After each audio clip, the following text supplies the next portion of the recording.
नमस्ते, जय हिंद। ये है द आवारा मुसाफिर show clips.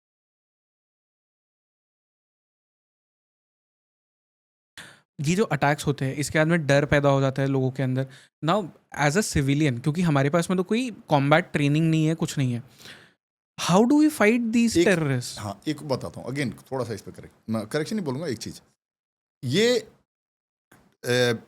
Classification of civilian and फौजी, this is again A western perspective, right. Bharat में जो पुराने राजा थे, उनके पास कोई स्टैंडिंग आर्मी नहीं होती थी। ओके। स्टैंडिंग आर्मी की रिक्वायरमेंट तब शुरू हुई जब किसी के अंदर ये एम्बिशन पैदा हो कि मैं पूरी दुनिया जीतूंगा, तो then you need a standing army. Otherwise no king at that time it didn't make any economical sense to have a standing army, बैठा के खिलाओ वहां पर 4 लाख लोगों को। तो पहले क्या होता था, नाम समाज के लोग ही, खेती के सीजन के में गैप होता था, they used to be coming and their role was explained, just like, है ना, जिसको बोलते हैं compulsory military training and Yeah.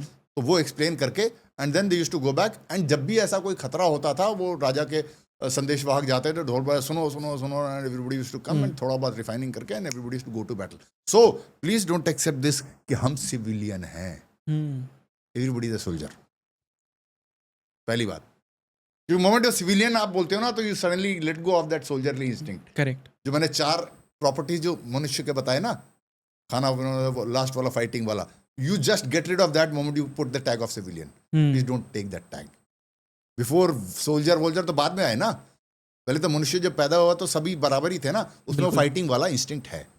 So you are as good a warrior, soldier ना मानो, as you are a warrior by instinct. पहले तो ये मान लो, ह्यूमन इंस्टिंक्ट। हाँ, you are a warrior by instinct. पहले तो ये मान लो।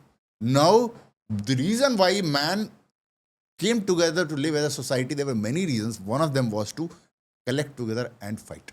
Because they felt कि we can fight better if we are collecting together. तो आज की डेट में मैं चाहूँगा कि एक तो इस पर चर्चा करें, एक्सेप्ट करें, नॉट हाइप वाला, लेट अस सिट।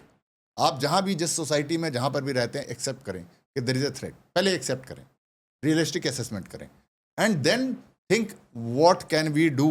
अभी आप खतरे को समझें, realistic, overhype नहीं, underhype नहीं, just like a good sportsman, good anybody, any professional, any doctor, he will not underestimate the disease, overestimate the disease, only then he can cure it properly, ठीक है ना।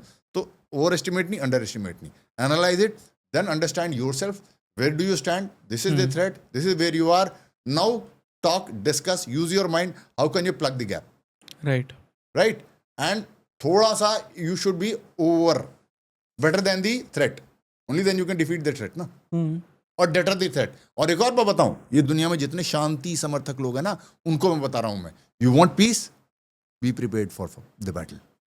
The only way that peace is permanent is when the threat से आपकी ज्यादा तैयारी है, then वो अपने औकात में रहेगा और आप अपनी जगह रहोगे, there will be peace. The moment that threat understands that you are weaker, wars and fights only happen when that the guy feels that I can get the better of this guy. Yeah.